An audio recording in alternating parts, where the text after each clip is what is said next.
So all of us that train and lift weights and are on the hunt to build muscle, or just like to be in the gym in general, we've all heard that we need 1 gram of protein per pound body weight that we are to maintain the muscle mass that we have.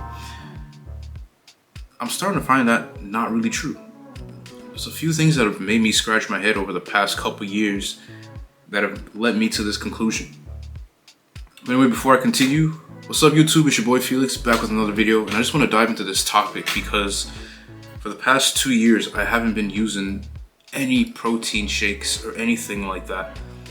The only thing I've been getting my protein from is real food, nothing else. So it's got me scratching my head trying to figure out what's going on here. I haven't lost any muscle mass. I've only either maintained or put on muscle. And the thing is, I've been tracking my macros and stuff like that like I used to, but if I was to take a nice little guess, I only get in about 100, or let's give it a wide range. I get in about 80 to 120 grams of protein a day, on average. Now, I weigh about 185 pounds. Yeah, 185, 190 pounds, I would say. Maybe even a bit less. But if I'm getting in somewhere between 80 to 120 kilos and I'm still putting on muscle or maintaining what I've had, then what's going on? Someone has to answer these questions. That's kind of the problem with today's things. We get these numbers and everything's so freaking specific that it's really hard to determine if it's true or not because it confuses the masses. It confuses everyone. Now, I believe that, like I said, a gram of protein per pound body weight isn't necessarily true. Now, keyword necessarily. Obviously, it's a study that's been done, it's been given out, but it's not necessarily true. I don't think we need to be putting that much protein into our bodies. And obviously, like, people are not gonna like this. They're not gonna like that I'm saying this because we've all been taught that you need so much of it to get these results, but it doesn't necessarily have to be true. Now, if you're enjoying this video, go ahead, hit that subscribe button if you're here to strengthen your mind and get jacked, build muscle, deepen your spirit, and go ahead, hit that subscribe button. Go ahead, hit that subscribe button, drop a comment, like the video. Let's get the algorithm going so we get this channel to grow. Anyway, what I've seen these past couple years with my training is that, or my training in general, I've always trained with intent, and I've always trained intense. I think training with intent is really the key here when it comes to building muscle or maintaining the mass that you have.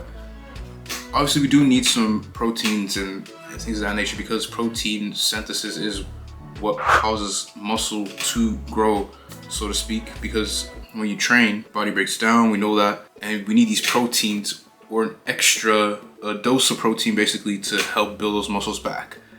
Now, that's completely understandable, but if we're putting in that much every day, I think what it does is that it puts us on the safe side, or that you have a larger margin for losing muscle. That's what I believe. So I don't necessarily believe we need to be, that I, for example, need to be putting in 180 grams of protein each and every single day. But as long as I'm somewhere close to that number, that should be all right. And I believe that's what the key is.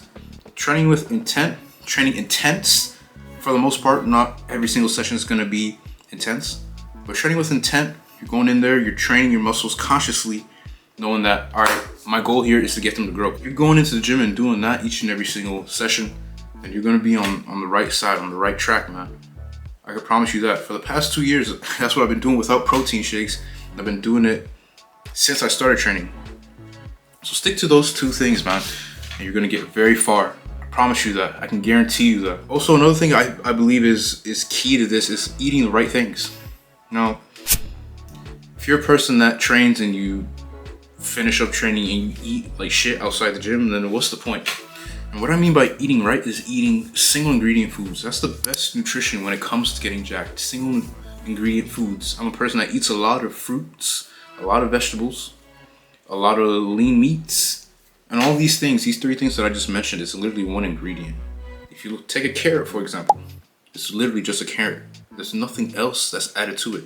Just an orange carrot It has all the vitamins and minerals that you need, all the macronutrients, all the micronutrients, some of them that you don't even know about, that helps to regulate your body and regulate your systems in your body to keep you going and keep you being a well-oiled machine. Also, another key to maintaining muscle mass, instead of just throwing back hella protein out, I'm saying that because a lot of people use whey protein as a supplement. I personally, I don't use it anymore. I have nothing against it. It does work, but I stay away from it because of the fact that it's processed. It's not real food. It helps out, but at the end of the day, it's still a chemical concoction. And honestly, I believe that too much of anything or too much of a good thing can always turn bad. So I'm really careful with it. I haven't touched it in 2 years for a reason. I just gave you all my reasons, and I hope y'all understand that as well, because it does make sense. At the end of the day, all of this just seems like a marketing ploy to me, if you ask me. It seems like a marketing ploy. A gram of protein per pound body weight. It sounds like a marketing ploy. I probably sound like a freaking conspiracy theorist. But honestly, I really mean it. It sounds like a marketing ploy because the fact that the whey protein, I don't know, business or supplement thing, I don't know what to call it. The fact that it's so large speaks volumes. Like, yes, again, it does work, but at the same time, these guys, these companies, they always want you to come back as a customer and buy more of their products. And at the end of the day, you don't really know what you're putting into your body. Yes, again, I know that it works. I have nothing against protein, whey protein, but at the same time, we have to be careful. We have to be smart. We have to use our brain. You have to use common sense.